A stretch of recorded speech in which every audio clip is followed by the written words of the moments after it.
السلام علیکم یا صاحب الزمان، اللہم صلی علی محمد وآل محمد وعجل فرجہم۔ سورۃ العمران پارہ 4 آیت نمبر 151 مولا علی کی شان میں۔ بسم اللہ الرحمن الرحیم۔ تم کسی کی مدد کے محتاج نہیں بلکہ خدا تمہارا سرپرست ہے اور وہ سب مددگاروں سے بہتر ہے۔ تم گھبراؤ نہیں، ہم عنقریب تمہارا رعب کافروں کے دلوں میں جما دیں گے، اس لیے کہ ان لوگوں نے خدا کا شریک بنایا بھی تو اس چیز بت کو جسے خدا نے کسی قسم کی حکومت نہیں دی، اور آخر کار ان کا ٹھکانہ دوزخ ہے اور ظالموں کا بھی کیا برا ٹھکانہ ہے۔ اس آیت میں اللہ تعالیٰ مومنوں کو کہہ رہا ہے کہ تم گھبراؤ نہیں۔ یہ مولا علی کی شان میں آیت ہے کہ اللہ تعالیٰ ان کا رعب کافروں کے دلوں میں جما دے گا، ٹھیک ہے۔ اس کی تفسیر یہ ہے کہ جب حضرت علی کی تلوار ذوالفقار سے ابو سفیان کے دانت کٹے ہو گئے اور باوجود وہ یکا و تنہا تھے، مولا تنہا تھے، مگر ان کفار کی جم غفیر کو سوا بھاگنے کے کوئی چارہ نہ ہوا۔ مولا بے شک تنہا تھے لیکن کفار پھر بھی بھاگ اٹھے تھے، اور ابو سفیان نے اپنے ساتھیوں کے ساتھ مکہ کی راہ لی تو کچھ دور جا کر اپنے ہمراہیوں سے کہنے لگا کہ ہم لوگوں نے غلطی کی ہے، احد سے بھاگ کر آئے۔ اس وقت مسلمانوں کو ایک تو مدعوے چند اس پر ادھر ادھر متفرق پریشان اور ان پر زخمی، چلو اب بھی ہم لوگ ہجوم کر کے مدینہ پر حملہ آور ہوں گے اور سب کو تہہ تبیہ کر دیں گے، مگر ایک علی کی تلوار کی دھاک ان کے دلوں میں وہ مضبوط جگہ پکڑ چکی تھی کہ سب کی ہمت پست ہو گئی اور کسی نے ابو سفیان کی مساعی نہ کی۔ اس طرف ارشاد کر کے خدا نے یہ آیت نازل کی۔ اور اگلی آیت ہے آیت نمبر 52۔ یہ جنگ احد کا ذکر ہے اور اس میں منافق اور مومن کی پہچان کرائی گئی ہے اور شیخین کے بارے میں بتایا گیا اور مولا علی کے بارے میں بتایا گیا ہے کہ کھرا کون ہے اور کھوٹا کون ہے، ٹھیک ہے۔ اور بے شک خدا نے جنگ احد میں بھی اپنا فتح کا وعدہ سچا کر دکھایا، جب تم اس کے حکم سے پہلے ہی حملہ میں ان کفار کو خوب قتل کر رہے تھے، یہاں تک کہ تمہارے پسند کی چیز فتح تمہیں دکھا دی، اس کے بعد بھی تم نے مال غنیمت دیکھ کر بزدلانہ پن کیا اور حکم رسول مورچہ پر جمع رہنے میں باہم جھگڑا کیا اور رسول کی نافرمانی کی۔ تم میں سے کچھ تو دنیا ہے کہ مال غنیمت کی طرف جھک پڑے اور کچھ طلب آخرت کی رسول خدا پر جان فدا کر دی، پھر بزدل پن نے تمہیں ان کفار کی طرف سے پھیر دیا اور تم بھاگ کھڑے ہوئے۔ اس سے خدا کو تمہارا ایمان اخلاص آزمانا منظور ہوا، یعنی کہ پھر دیکھا نا اللہ تعالیٰ نے کہ ایمان اور اخلاص کتنا ان کا نبی کے لیے اور اللہ کے لیے، اور اس پر بھی خدا نے تم سے درگزر کیا اور خدا مومنین پر بڑا فضل کرنے والا ہے۔ اس آیت کی تفسیر یہ ہے کہ جب اصحاب رسول افتا و خزان رسول کو تنہا چھوڑ کر، شیخین کا ذکر ہے، ان کو تنہا چھوڑ کر اپنی جان بچا کر بھاگتے ہوئے مدینہ پہنچے تو باہم کہنے لگے کہ ہم سے تو خدا اور رسول صلی اللہ علیہ وسلم نے فتح کا وعدہ کیا تھا، شکست آخر کیوں ہوئی؟ اس کے جواب میں خدا نے یہ آیت نازل کی اور سمجھا دیا کہ اگر تم صبر اور رسول کی تابعداری کرتے تو تم کو فتح ہوتی جنگ احد میں بھی۔ اسی وجہ سے جب تک تم صبر کیے رہے تم فتح تمہاری ہی تھی، ٹھیک ہے، فتح ہی فتح تھی۔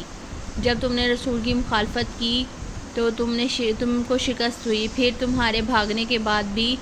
جو ثابت قدم رہا اس کی آخر فتح ہوئی، کھوٹے کھڑے الگ کر دیے ہوئے، بھاگنے کے بعد بھی اللہ تعالیٰ کو یہ چیز شو کروائی کہ کھرا کون ہے کھوٹا کون ہے اور جیت کس کی ہوئی ہے، منافق کون ہے اور مومن کون ہے، نبی کے ساتھ کون ہے اور نبی کے خلاف کون ہے۔ جنگ احد میں رسول صلی اللہ علیہ وسلم نے عبداللہ بن جبیر کو 50 جوانوں کا افسر بنا کر ایک گھاٹی پر معین فرمایا تھا اور تاکید کر دی تھی کہ خواہ لشکر اسلام کا فتح ہو یا شکست، مگر تم اپنی جگہ سے نہ ہلنا۔ اور جب دونوں لشکروں کا مقابلہ ہوا تو فوج اسلام کو گویا فتح نمایاں ہوئی، یعنی کہ جنگ احد میں اس وقت فتح ہو چکی تھی۔ ادھر ابو سفیان پر انصار حملہ آور ہوئے اور کفار کو پسا کر دیا۔ ادھر ابن جبیر نے تیر بارہ کر کے بھگا دیا، مطلب ابن جبیر نے نا دشمنوں کو بھگا دیا۔ پس پھر کیا تھا، فوج اسلام پوری مال غنیمت پر جھک پڑی۔ پھر مال غنیمت کی دنیا داروں کو لالچ آ گئی، اور نبی نے کہا کہ جیتو یا ہارو وہاں سے اپنی جگہ سے نہ ہلنا، اور وہ وہاں سے ہل کر مال غنیمت کی طرف بھاگ پڑے، جیسے کہ یہ اللہ تعالیٰ نے لکھا ہوا ہے۔ اس کے بعد تم نے مال غنیمت دیکھ کر بزدلا پن کیا، ٹھیک ہے۔ اب ابن جبیر کے ساتھیوں میں کہاں تاب تھی کہ منہ میں پانی بھر آیا۔ پھر ہر چند ابن جبیر نے روکا، مطلب ابن جبیر نے روکنے کی کوشش کی کہ رسول اللہ کا قول یاد دلایا، مگر یہ کاہے کو سننے والے تھے، مطلب انہوں نے کہاں ابن جبیر کی بھی بات سنی تھی۔ غرض 7 یا 12 آدمیوں کے سوا سب چل دیے۔ ابن جبیر کے ساتھ 7 یا 12 آدمی رہ گئے تھے، باقی سب مال غنیمت کی طرف ٹوٹ پڑے تھے، دنیا کے مال کی طرف۔ آخر خالد بن ولید اپنی فوج کے ساتھ بھاگتے ہوئے موقع خالی پا کر ابن جبیر کے مقابل ہوا، اور مختصر سی جنگ کے بعد ابن جبیر کو اپنی مٹھی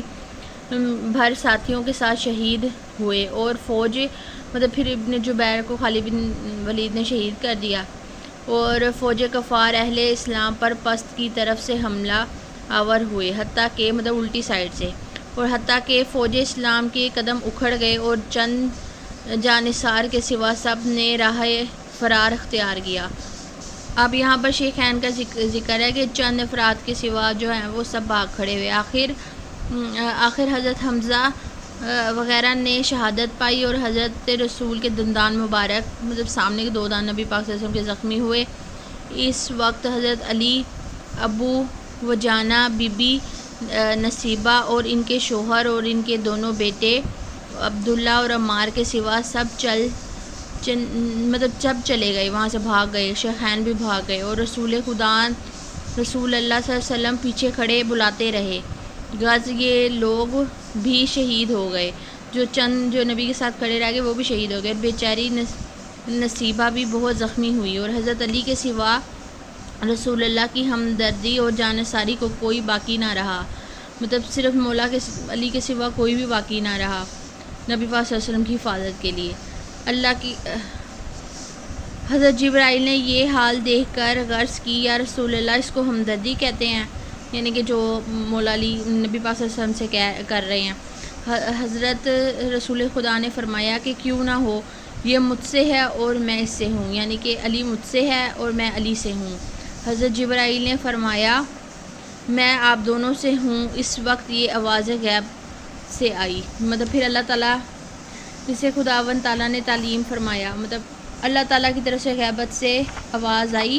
لا فتح الا ذوالفقار، لا سیف اللہ الا ذوالفقار، لا فتح الا علی۔ اس کی تفسیر ہے تاریخ طبرہ جلد 3 صفحہ 17 19، اس میں دیکھیں، وہاں پر آپ کو اس کی ڈیٹیل مل جائے گی، لا سیف اللہ الا ذوالفقار، لا فتح الا علی۔ یعنی کہ اس سے صاف واضح ہو گیا کہ شیخین جو تھے وہ نبی پاک صلی اللہ علیہ وسلم کو جنگ احد میں چھوڑ کر بھاگ گئے، اور انہوں نے حکم بھی نہیں مانا، مال غنیمت کی لالچ میں اپنی جگہ چھوڑ دی، اور اللہ تعالیٰ نے جو ہے مولا علی کی جو ہے وہ واضح کر دیا کہ وہ انہوں نے نبی پاک صلی اللہ علیہ وسلم پر کچھ مال غنیمت کے لیے دنیا کو طلب کر لیا، کسی نے آخرت کے لیے اپنی جان فدا کر دی۔ وہ جو تھے وہ مولا علی ہی تھے نبی پاک صلی اللہ علیہ وسلم پر، جنہوں نے اپنی جان فدا کی تھی، اور اللہ تعالیٰ نے مومن اور منافق کی ہی پہچان کرانی تھی، اس لیے اس جنگ میں اللہ تعالیٰ نے مسلمانوں کو شکست اسی وجہ سے دی تھی۔